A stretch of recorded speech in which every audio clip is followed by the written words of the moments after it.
এখন এই যে আমি কচুরলতিটা এই যে সিদ্ধ করলাম। আর এখন এই যে আমি পেঁয়াজ দিয়ে দিয়েছি তেলের ভিতরে, আর দিয়ে দিলাম গুঁড়া চিংড়ি মাছ দিয়ে দিলাম। লতি দিয়ে রান্না করব। এখন চিংড়ি মাছটা কিন্তু আমি একটু ভেজে নিতে আসি পেঁয়াজের ভিতরে।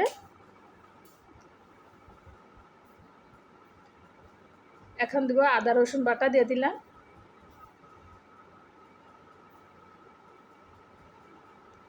এখন হলুদ দিয়ে দিলাম 1 চামচ,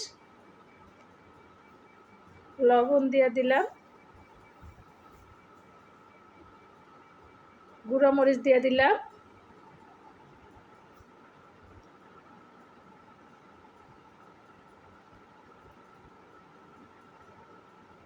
এখন এই যে দেখছেন আমি ভালো করে মশলাটা কষায়া তার মধ্যে একটু পানি দিয়ে দিব।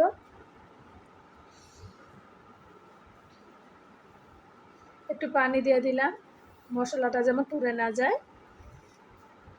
এখন আবার একটু লাড়বো, লাড়ায় ভালো করে একটু কষায়া এই যে উপরে দেখছেন তেলটা বয়ে গেছে। এখন আমি লতিটা যে সিদ্ধ করে রাখছি লতিটা দিয়ে দিলাম।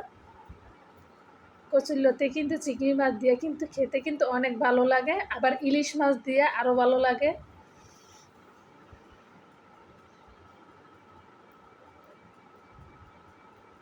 এখন একটু পানি দিয়ে দিব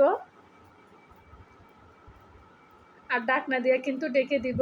একটু লেবু দিয়ে দিব যেমন গলাটা না আংড়ায়, তাই লেবু দিয়ে দিব, লেবুর রস দিয়ে দিব।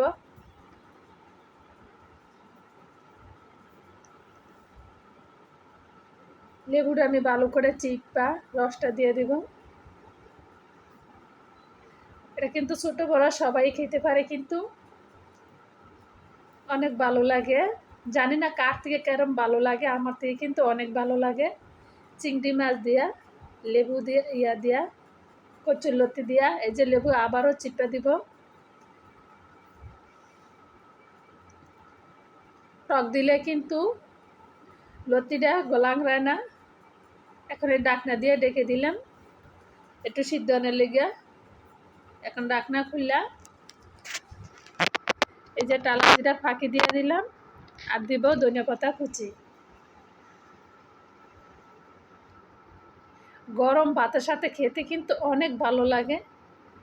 এখানে মশলাটা দিয়ে আবার একটু ভালো করে একটু লড়া দিয়ে আবার একটু ডাকনা দিয়ে ডেকে দিলাম। এই যে আমার হয়ে গেছে কচুরলতি চিংড়ি মাছ দিয়ে। মাশাআল্লাহ, দেখছেন কতটা সুন্দর। গরম গরম ভাতের সাথে কিন্তু খেতে অনেক ভালো লাগে। আমার আজকের রেসিপিটা কেমন লাগছে সবাই